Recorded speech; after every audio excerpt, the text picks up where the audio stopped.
Real quick, before we get started, I just wanted to, we're not done, but I want to thank all of our scouts and coaches. You guys have put a lot of work in. Coaches have gone on some privates and pro days and Zooming these guys after hours. Some of them are still in school, so a lot of time these guys have put into it. Our scouts, this whole fall, getting our board to where it's at. It's not 100% final, but we're getting pretty close. And then our medical team, we had our medical meeting last night with the docs and our trainers and all those guys that are putting a lot of work to get us the data of any medical concerns that we have on these guys, guys that may need a surgery if you draft them or may need maintenance, from A to Z. So, again, I just want to thank all those guys and appreciate everyone's work. Who? Yeah, you tell me. Hey, look, it's one of those years, though, where it feels like, I guess you can say it every year, but it really feels like you could go in like 5 different places at 27. Is that the sense you're getting from the research you're doing? Yeah. We haven't done the mocks yet, but, I've peeked at a few just to, our people have compiled just seeing what names are constantly showing up above us and what names are showing up around us across the board. And again, we'll get a full look at that through our exercise. But yeah, I think 27 feels like a long way to figuring out who's going to be available, and it's hard to say which side of the ball. Can you give us a roundabout, Brandon, of how many maybe first-round grades you might have in this class compared to what you normally have? I know generally there's never 32; it's 20 to 24. Yeah, it's at the end I will, but it's not great. Having drafted in the first round since Josh Allen, is there a strong possibility that you can go offense with 27?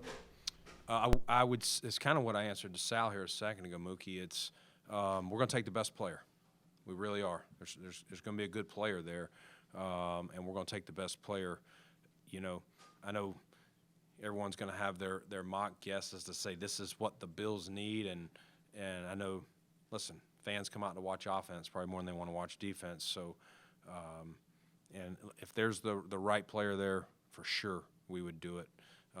I'm usually not going into a draft saying, hey, let's hit one side of the ball or the other. I'm not trying to. So we'll just, we'll see how the board falls. And we're going to set the board, and it'll kind of tell us what we need to do. Brandon, given that you alluded to already, you don't have a lot of the first-round grades aren't great as far as you go, as far as you're concerned. The fact that you only have 6 picks overall, and you like picks, and you have holes to fill, how much are you leaning towards trading back and adding picks? Yeah, I think we would definitely be open to that especially if it falls in a way where our first round's wiped out and, starts getting well into your second round and you're like, oh, man, yeah, we'd be best to move back. But we'll see. Everybody's boards are different, too. You could talk to another team and they could say, man, we love what's available in the first for our team, for what we're doing. But I'll just, again, when it starts getting, we're 27, it starts getting to pick 20, 5, 6, 7 picks out, I think we'll start to know whether we think there's going to be someone there that we should try and stay for, move up for, or, as you suggested, move back and gain more picks. Is it more likely, given that you don't have a lot of draft capital and assets, Yeah. to move back than move up unless there's somebody that you really Yeah, tell me who's coming off the board, and I'll tell you. If I was in Vegas right now putting money down, I would say if we were going to do anything, it'd be more likely to go back than go up. But listen, you're talking to a guy who gets antsy at times and goes up and gets guys, so Vegas probably would still go against what I just suggested would happen. Brandon, with a seemingly wider range of opinion on the prospects in this class as a whole, do you see that as an opportunity because more teams will have different opinions on players than you, maybe than normal, or is that something to be wary of because of the unpredictability that offers? Yeah, I think, Chris, you got to go in and look for the players that you like that fit what you do and fit you've got defined roles if you take them. Hey, this guy's going to come in, he's going to compete to start with player X, or he's going to be a really good backup for us year one, maybe help us on special teams. But we think year two, he's a replacement for someone who's got an expiring contract. So, every year it seems like there's varying opinions. I mean, there's guys that we'll have in the fourth round that go in the first. They're better fits for someone else, maybe as a skill set, maybe there's some medical concerns, maybe personality. It's not the type of person that we want to deal with. So we kind of set the board just for us and go. But no, I think as the draft goes down, it starts getting there's some depth. It's just not as high. It's more a little bit later. Do you feel like, I mean, obviously you've made a lot of moves, signed a lot of people. Yeah.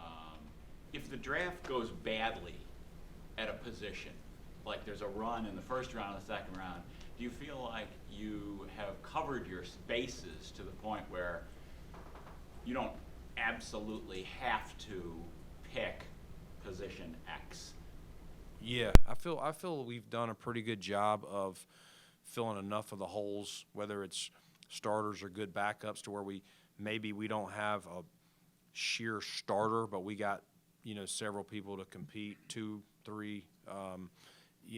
Again, is it perfect? No, but I think there's enough guys that we could go line up and play football right now, would be my answer, Mark, and hopefully we'll add some more competition and depth next week. I'm sorry, Brandon. No, you're good. Picking guys who, and then maybe you project them in year two and what they can do. When you have guys that you picked who maybe didn't get as many snaps in the offense or the defense last year, say Bernard or Shakir or whoever it happens to be, when you're trying to project them for this year, how much of that is based on the tape that they actually played, and then maybe conversation with the coaches, looking back at other things where you're saying this is a young guy going in that year two, and what we project him into doing this year for you? That's exactly the conversation we have is what did we see year one? What do we need to see from him in year two? And do we think it's there, or do we say, hey, and if we still think the player needs to improve on the one area why he didn't get as much playing time last year, we've communicated that to the player and said, hey, this is what we want you to work on this offseason. Come back and show us this. So they would, these young guys are still going to have to come back and compete. But some of the names you mentioned, we are excited about what they will potentially provide, coming up year two. How does these workouts here, these next couple of weeks, how does that help you in that draft process? How does that help you evaluate them? You talking about our guys? Yes. Yeah, not a lot. You're not playing football. It's just working out. So we kind of are more going off. They just have to. We have an idea of what we think they will be in year two. Showing up here, shows, hey, they're ready to roll, and you're able to see what kind of shape they're in and what they've been doing, but nothing from a football skill set. You've got a lot of guys on one-year contracts and some guys that are expiring contracts going into 24. So as you look at it, is there a position area that you think you need to draft this year because you've got to get a guy in for a 4-year contract at a position where you got a bunch of 1-year or expiring contracts? Yeah, I mean, the one position that we don't have a lot on the future is D tackle. We don't at this point. Ed's going into his last year. Daquan's going into his last year. Jordan was a 1-year deal.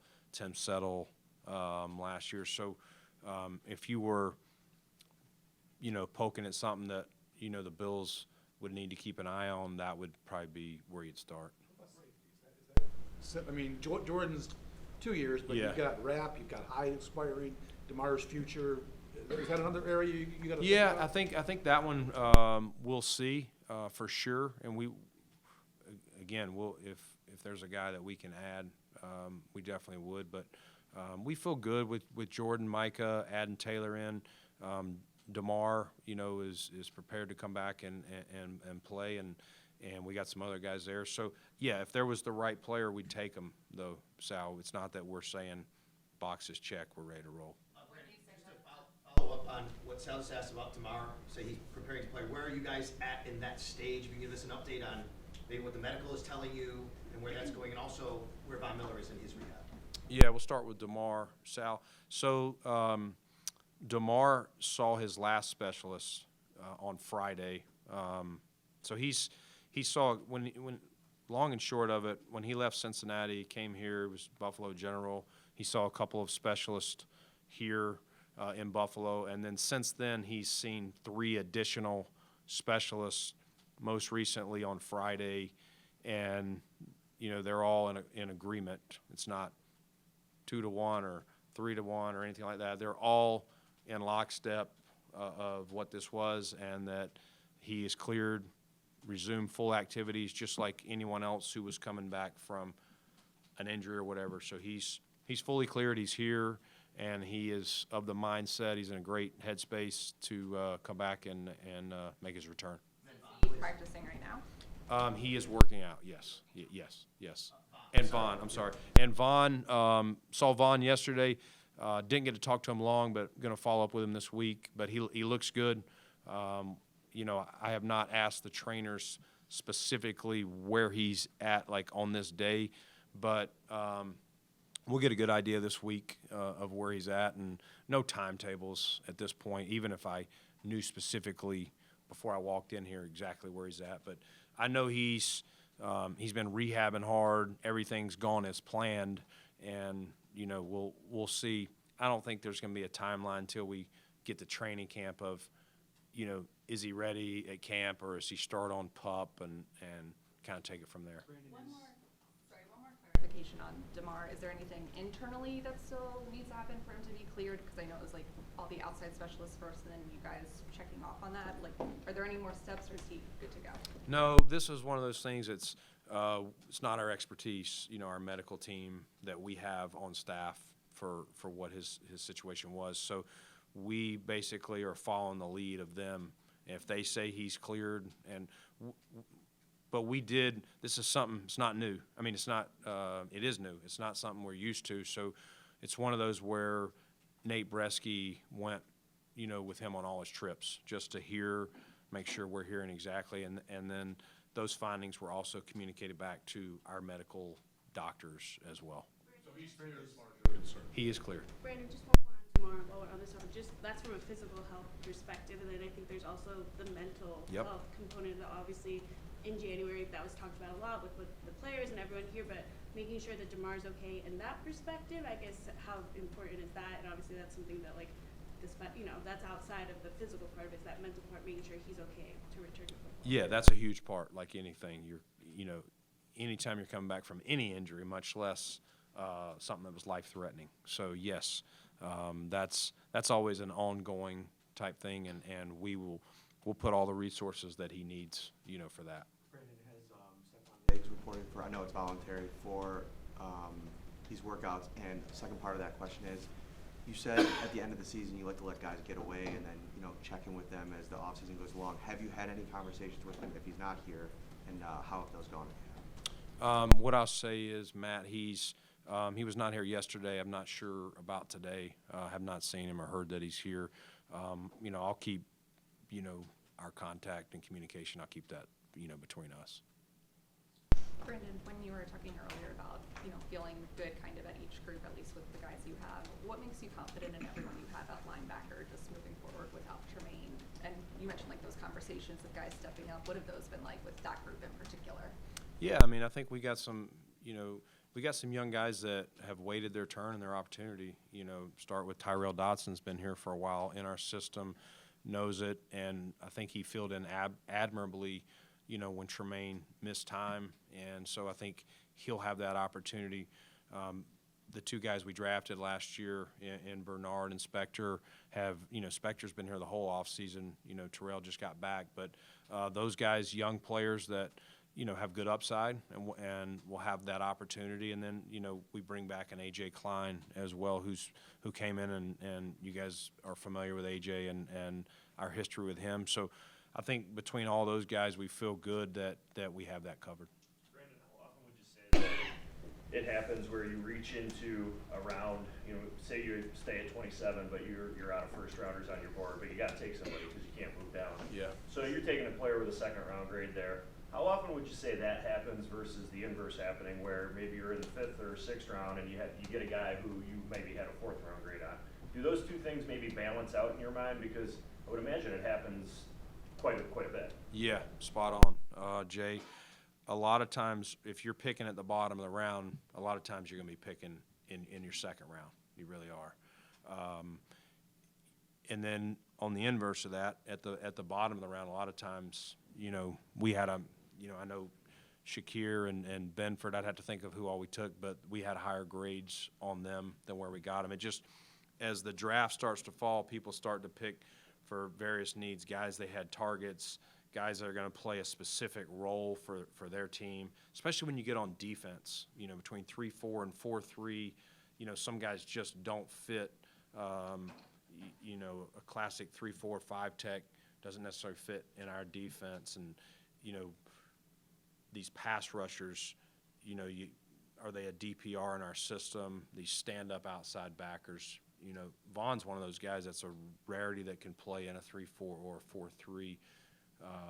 He's probably more 3-4, but he's played in both and done well. But you get into those parts of the draft where people are starting to target certain positions, certain types of players, and so you are able to sometimes find guys in the 5th round that you had maybe a late 3rd or early 4th on. Following on that, does the philosophy change? Like if you're at the end of the 1st round and you're going to take somebody who's got a 2nd round grade, are you now searching for somebody who has more upside that maybe would be worth it, or are you taking the more sure thing because then maybe we weren't as high on him, but we know he's going to be a good player?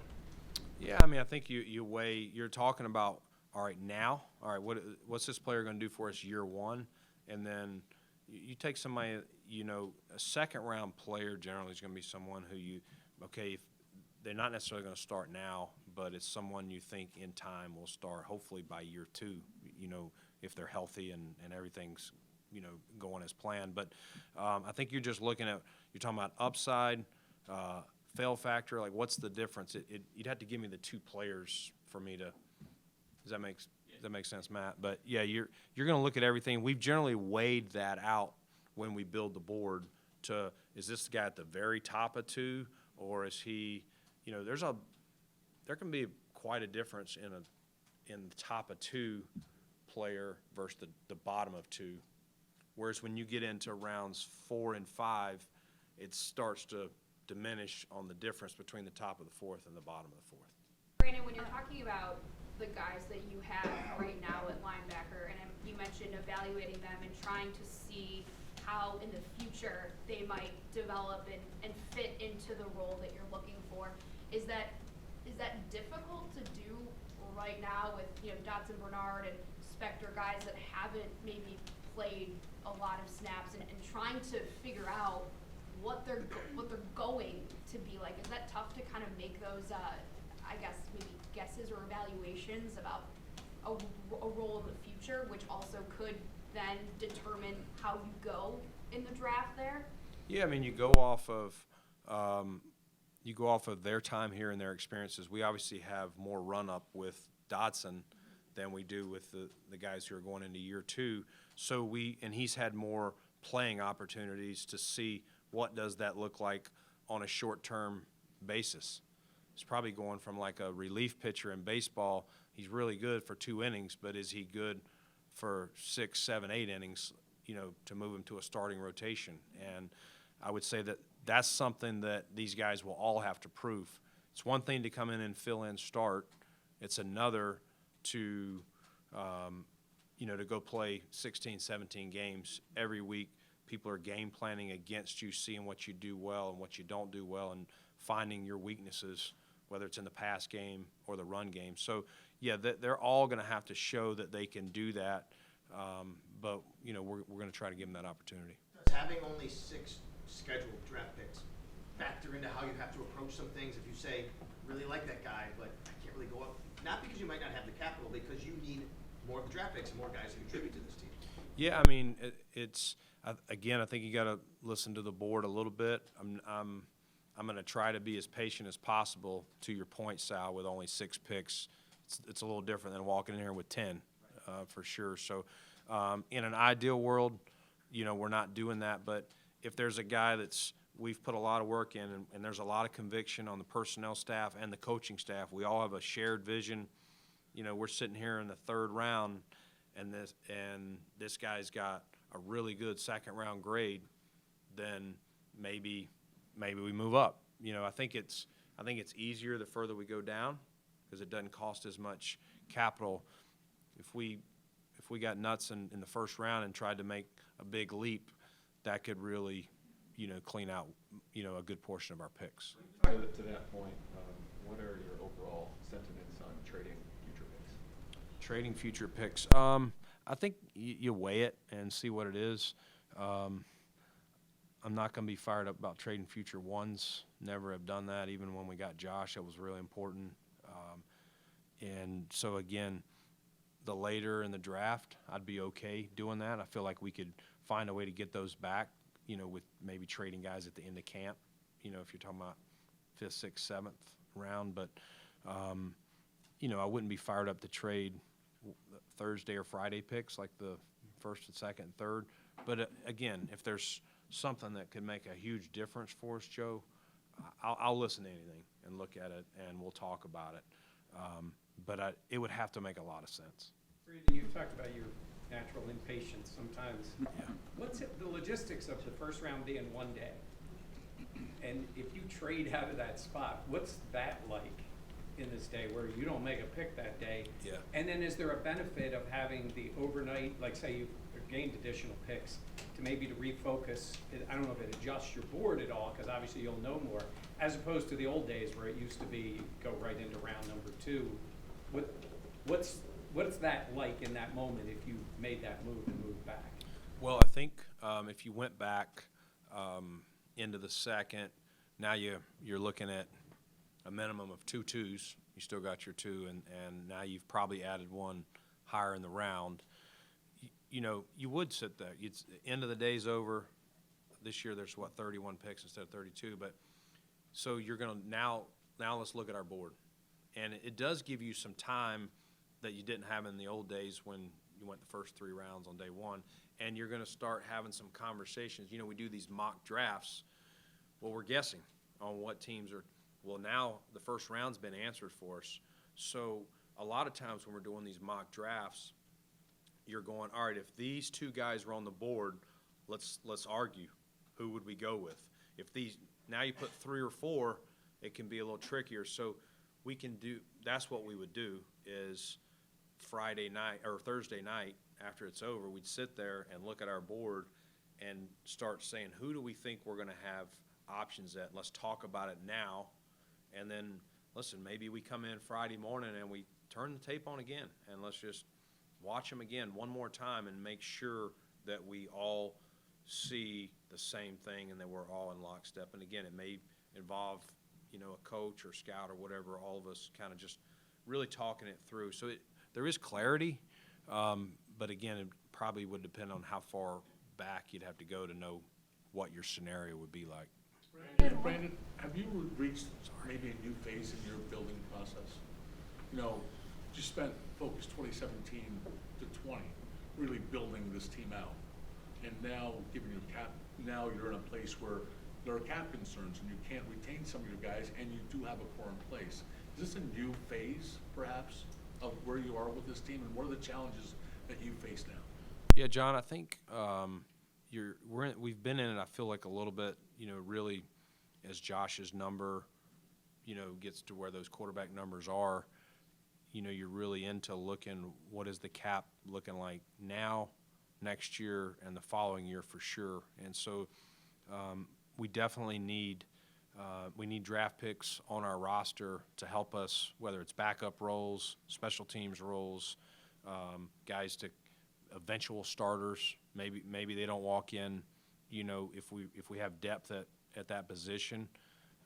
Maybe we're not counting on them this year, but maybe we're saying, hey, we're going to have to let a player walk. We need this guy in 2024 to start. So I think that's where we're at versus in 18, 19, you're drafting Josh and Tremaine and Harrison Phillips and Taron Johnson, all these guys. We had major holes. It wasn't much of a competition to roll out there and say, go play. I think, again, the cap was being fixed, so we knew that was going to be fine. Now we're dealing with the ramifications of paying a quarterback at a top level. Brandon, you mentioned, I think, at the combine about not spending a lot of time or resources on the quarterback class because you've got Josh, and that makes sense. But when you talk about the number of first-rounders that you have graded in this class, are you potentially including those quarterbacks who you may not take, or are they just off your board entirely? No, we give them their value and put them there just in case something crazy happens. We go through the process, not as deep as with Josh's class, but we do go through that process. And, like Joe Brady, met with a decent amount of these guys just to get their mental and understanding.